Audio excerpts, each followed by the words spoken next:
So I'm Leo Vazquez. I'm going to be talking about the role of arts in communicating place and the power of art in place itself. So, but what I want to do is start with an artistic exercise. And don't worry, I'm not going to ask you to draw anything or do a dance or sing anything. Although if I do hear your ringtone, yeah, you're going to have to dance to it. But what I want you to do this exercise, I just want you to imagine that you're in a forest, a really healthy forest. You could close your eyes, it could be forest in spring with the lime green leaves and the enthusiastic sounds of birds. I mean, think about how it feels, it smells, how it sounds, everything, all your senses in place.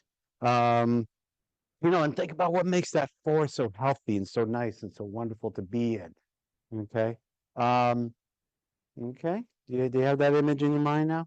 Okay. So if you're probably thinking, okay, well, it's a relationship. It's not just the trees, it's the leaves, it's the relationship of the sun and the birds and all the things that you can see and hear and feel, etc. But there's actually more to it. Um, we know now that a healthy forest depends on what's known as the mycelial network. That is networks of fungi that are nourishing the roots that are the roots and the fungi are actually sharing nutrients. And places are like that. We think about the places, the things we can see, right? The trees, the houses, the way people are walking around. But what is making a place, what creates a place, is how we think about it and how we share ideas about it, what we say to one another. Because spaces exist in reality in geography, objectively. Spaces exist objectively, locations exist objectively, but places are entirely mental constructs. They exist only here and what we share with one another. And places have they share what we think about their purpose and what their attributes are, essentially what their personalities are. Um, I'm kind of a comic book fan, and I got to tell you, one of my favorite characters is in DC Comics Doom Patrol. The character is named Danny the Street, who is actually a street that it's a gender neutral, gender fluid street who goes and protects marginalized people. The nerds, the geeks, the people who didn't get picked for basketball or kickball. Um, we can think it. I mean, if we've ever felt like that, we can think about places that do that for us, right? The places that we would go to where we can feel safe, where we can feel so. Places are not prescient as far as we know, in the street, but they do have personality, and we do interact with them. So I'm going to just, for the sake of time, I'm just going to pass through few of my slides here. If you really want to experience all these slides after watching hundreds of slides today, you should really see somebody about that because that's not healthy. Um, so, um, so what I do, the work that I've been doing over the past decade is known as creative placemaking. You've heard a little bit about it, and creative placemaking is about leveraging the power of arts, primarily local arts, to address social, economic, and other community issues. It's not just doing public art. It's not, that's kind of the old way of doing it. I mean, for those of you who know about City Beautiful, it's like, let's build these institutional buildings and let's put a big statue showing valor or honor or blah blah blah. Creative placemaking. A lot of it is about having fun, which is really one of the reasons to be in it. Um, and now you might say after hearing this, well, all placemaking is creative. Yes, that's true. We should rightfully say it's placemaking that uses arts as vehicles to address social economic issues, engaging the public. Um, but my chapter editors say I only have 7,000 words, so I'm going to just keep using the term creative placemaking. So, um, And for those of you who study creative placemaking, it really derives a lot from the role of the field or the discipline of communicative planning. I think you heard Dave Brain talk about John Forrester. He's kind of the guru of it. Other people you should know about: Judith Innes, Innes, Patsy Healy, Healey. But they talk about the power of communication. And if we think about places as entirely mental constructs, then we know that just simply as as we heard today, as architects are trained to, and landscape architects have been historically trained to do, to just focus on the objects in space, it is not enough, you know, which is why so many of our colleagues have built, plazas plazas and spaces that nobody actually wants to go into or spend time in. But so how is place communicated? Well, there's a lot of ways, and this is one thing about places. We all understand it intuitively. Okay, we don't have to have a guidebook. I mean, there are guidebooks. We don't have to have it. We kind of understand because of where things are in relationship to other things. Up at the top here, there's a Mormon temple right literally in the center of Salt Lake City. What does that tell you about Salt Lake City? That Mormons are the dominant, religion there, right? That is something that's highly valued. The stories, Ryan, I was talking about stories. The mural on the bottom there, Joplin, Missouri, site of some of the worst tornadoes in the U.S. I think more than a dozen people killed.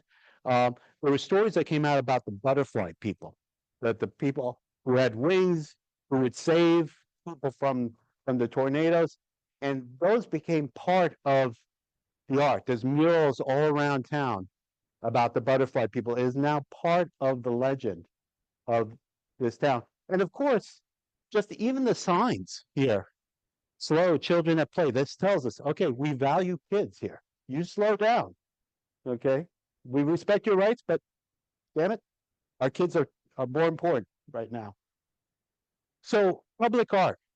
Now, I'm going to use the term broadly. So public art is not just the murals, it's not just the statues, it's everything. It's events, it's the storytelling, it's the films, everything that is art, that is creatively prepared, is part of it. And what does it convey? Now, you'll see here there's two columns. One is authorized art and unauthorized art. Authorized art is stuff that, we get the Arts Council in the city says, oh, I'm going to give you a grant to do a nice mural. The unauthorized art, we used to call it street art, the graffiti, but street art is now street art is now, millions of dollars in galleries. So I'm going to call it unauthorized art, the art that shows up when nobody told anybody to do it. And maybe nobody, a lot of people get upset about it. But what does this authorized art tell us? Well, it tells us about who is valued and what is valued. I mean, why did people get so upset about the Confederate monuments? If you don't like it, just don't look at it. No, because when it's up there, when it's in a prominent place, when it's elevated as statues are, when it's put into frames as art is, it becomes something different. Art is symbolic language, and we know that art is it sends meta messages. It's more than just the thing itself. Okay, so art, or when we call it art, or people understand it as art, it means it has meaning, and people try to understand that.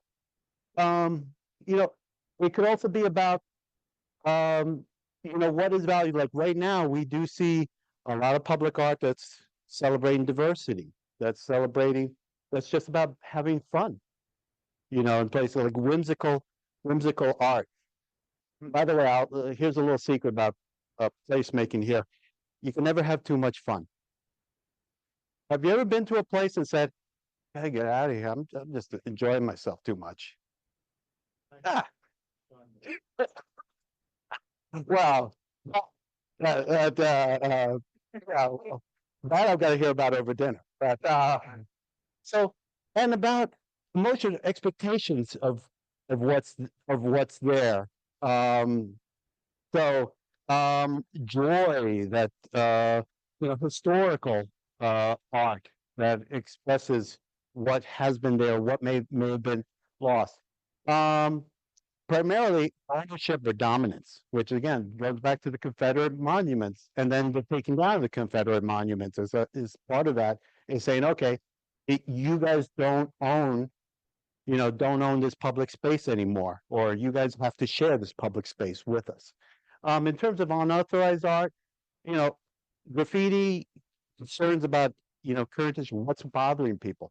So the place that might be gentrifying, you get the unauthorized art that might show like a skull, showing the or something, some rats or something that shows something villainous that shows the gentrifiers. Um, or claims taking, saying no, that this is our place. I mean, in many Chicano neighborhoods, Latino neighborhoods in the Southwest, you see a lot of uh, you see a lot of depictions of Virgin Mary in the neighborhoods. It's part of that sense of ownership. Um, and this is the most confusing part, sometimes it doesn't mean anything at all. So this is with like people who do yard bombing, it's like, they crochet something around a tree. And it's like, what are you trying to say? It's just fun. I don't know, it just looks nice. Ah, damn it. So, um, and here we are, yarn bombing. Now, let's talk about the power of art. Okay, what can art do? Besides the fact that, you know, that we can understand a place through art. And I would I would argue that in terms of the kind of data, the analysis we do about a place, we always do the demographics, right? We always do the land use analysis.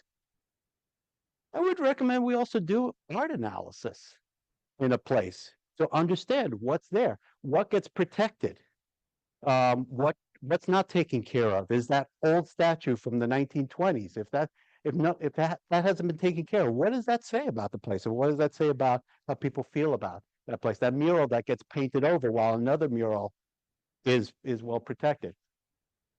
What is the power of art in terms of um, conveying ideas? Well, art has the ability to disrupt. That's unauthorized art. That's what it does. Banksy is kind of the most famous example of it. But other time, you know, there's somebody seeking to say something that is not being said. In kind of the polite society. Um, and then aligning. Bringing people together. If you ever been, have you, any of you ever been to a Springsteen concert? Okay, you in terms of alignment, you got to see that people are all singing, they know every time, and he waves his hands like that, and there's thousands of people who's like, thank God he's one of the good guys. So, see, it could be really dangerous. But yeah, the idea of aligning, that being part of it, um, focusing attention. We did our foundation did a project about addressing flooding, promoting green infrastructure in Hackensack, New Jersey, which is a small town, 46,000 people, a small city, I should say, 46,000 people, 4 square miles. The problems of flooding are so bad that over the last 5 years, the fire department has gone out 185 times to address flooding issues. So we said, okay, let's talk about green infrastructure, rain barrels, rain gardens, etc. So what we did was we had uh, artists paint rain barrels, really professionally, beautifully done, and put them in a central in a park that is central, primarily in in an area that is predominantly surrounded by low and moderate income households, because we want to focus attention on this, and we want to show that these things, these rain barrels, which when you look at them, they can be kind of ugly, but that they can actually be beautiful works of art too. And then we donated them. So there's 11 people out there in Hackensack who have beautiful works of art. Um, and the idea of empowerment, of feeling good about yourself. And uh, um, I wish I had seen Jesus's presentation before I wrote mine, because I would also say comfort, because as you talk about the cultural festivals as a comforting element, as that sense, in that sense of belonging in place. So, um, this is when we talk about creative placemaking and, going back to sort of the mycelial networks, in placemaking, the art or creative placemaking, the artwork that we see are like the mushrooms, that we see above ground. They're just a little thing, but it's all of this stuff, the strategic element that goes into it. In fact, I think I would say that most of placemaking is not about shaping the objects in space, but it's shaping how people think and feel about the place that they are in or they want to be in. Um, because how people think about and feel about a place, the really uh, guides what they do in that place, and that ultimately is what helps make and maintains or changes a place. So um, now I'm glad I followed Victoria's uh, presentation, because when she showed about the kids, you notice that a lot of the representations of space and place that the kids did were their drawings, right? So this is so creative placemaking is not just about having, I mean, it's not about using the power to instruct people, the power of art to instruct people and have an artist do professional play, but it's about engaging people in art making. And this is powerful because one is the place, as we know, is such a complex, is such a fuzzy topic that even, among leading thinkers, thousands of words have been spoken about. We don't have a single uh, pure definition that every single person can agree on. It's still out there. It's still fuzzy definitions, and um, the creating art allows you to express yourself, express an ideas that maybe you wouldn't necessarily express in kind of the standard expositional format that we're all expected to as professionals, as people who profess knowledge. Um, Importantly, though, the a lot of people, and I think somebody said this, and I'm sorry I forgot who, but said that people think, well, places there because that's kind of the way it is, or somebody else is doing that, and it's very dispiriting. It's feel that way. It increases a sense of powerlessness, and so just the art making itself helps us with the conversation about place, helps people to see that places can be made and that they can play a role in making that place. And one thing that I love about this work is you get to you ask people to draw something or construct something like this. This is part of a place it uh, uh, workshop by my friend James Rojas, who if you haven't worked with him, he is great. He's a planner and artist out in California. Whereas people go, I'm not creative. I don't want to draw. I don't know. I don't want to do this. Everybody's creative. Okay. It's just the unleashed creativity. And the thing is, people are so afraid to do something wrong because, you know, professionals, again, we're supposed to profess knowledge. And if you don't know something well, then you're wrong. Then something's wrong with you. With art, it's like, all right, you didn't paint that the color you wanted. You just paint it over. So it's so empowering. It's so freeing. And so when we can engage people that way, um, we can then, and it's not a major epiphany necessarily. It's just a little movement, but it's incremental, but it helps people feel more comfortable in that conversation. They do feel empowered.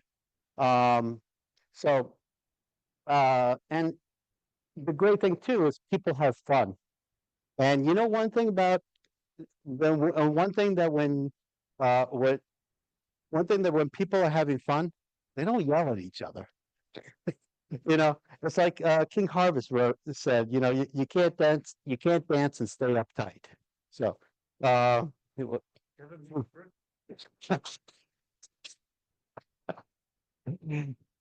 all right, well, that's a cultural thing. So anyway, so yeah, so this is all about, so power of creative placemaking, and I know, and By the way, I want to just say something. I know I got just 1 minute left. And yeah, I remember you talked about Maxwell Street and you saw the bronze statues there. And and I didn't know how you felt about the bronze statues in Maxwell Street, but I will say that one of the things that I saw as a creative placemaker is that those statues were there, that art was there to help ensure that the memories of the people who, of some of the people who were there would not be erased.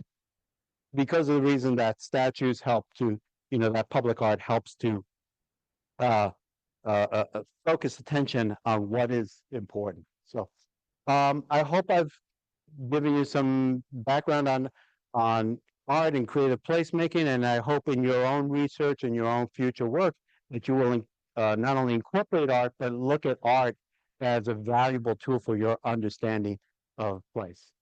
So thank you.